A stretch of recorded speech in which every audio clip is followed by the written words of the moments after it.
Blood donation, રક્તદાન મહાદાન. આ ઉપરથી ઘણા બધા લોકોને એવો વિચાર આવે કે આપણે બ્લડ ડોનેશન કરવું શા માટે જોઈએ.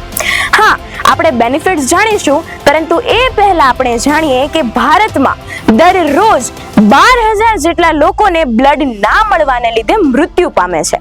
દરરોજ 12,000, અને દર 2 સેકન્ડમાં કોઈ એક માણસને બ્લડની જરૂર પડે છે. જેમ કે હું અત્યારે બોલી રહી છું, તો કદાચ એવું બની શકે કે ઘણા માણસોને અત્યારે રક્તની જરૂર હોય, તેઓ પીડાતા હોય ને તેમને રક્ત નથી મળી રહ્યું. નાના બાળકોમાં બહુ મોટા ભાગે એવો બીમારી થતી હોય છે થેલેસેમિયા, અને એમાં પણ થેલેસેમિયા મેજર થાય તો તે બાળકોને અઠવાડિયામાં 1 વાર અથવા તો 2 વાર બ્લડ ચડાવવું પડે છે. તેમજ ઘણા લોકો એવા હોય છે કે જેને બંને કિડનીઓ ફેલ થઈ ગઈ હોય છે, તો તેઓને પણ અઠવાડિયામાં 1-2 વાર બ્લડ ચડાવવું પડે છે.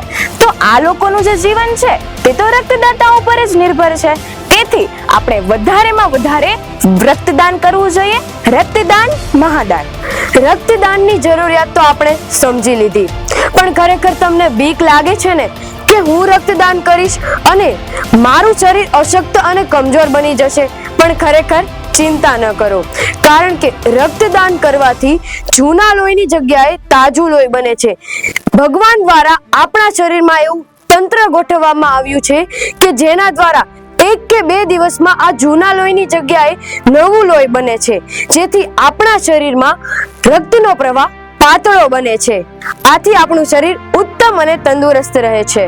દાન અનેક પ્રકારના હોય છે. કોઈક પૈસાનું દાન કરે છે, કોઈક શક્તિનું દાન કરે છે, તો કોઈક તો સમયનું દાન પણ કરે છે. પણ રક્તદાન એ સૌથી ઉત્તમ દાન છે, કારણ કે જે રક્તદાન છે ને એ કોઈકનું જીવન બચાવનારું દાન છે. અને અત્યારે તો પાછો શ્રાવણ મહિનો ચાલે છે. દાન પુણ્ય ખૂબ જ મહિમા હોય છે મહિનામાં. તો આ મહિનામાં કોઈક અનાજનું દાન કરે, કોઈક પૈસાનું દાન કરે, કોઈક કપડાનું દાન કરે, પણ રક્તદાન એ ઉત્તમ દાન છે. માટે આપણે રક્તદાન પણ કરવું જોઈએ. તો આવો સાથે મળી આ જીવન બચાવનારી પ્રવૃત્તિમાં જોડાઈએ અને રક્તદાન કરીએ. રક્તદાન કેમ્પ ગજેરા વિદ્યાભવન કતારગામ 14મી ઓગસ્ટ 2025 સવારે 8 થી 12. અમે તમારી રાહ જોઈશું. Give blood, save life.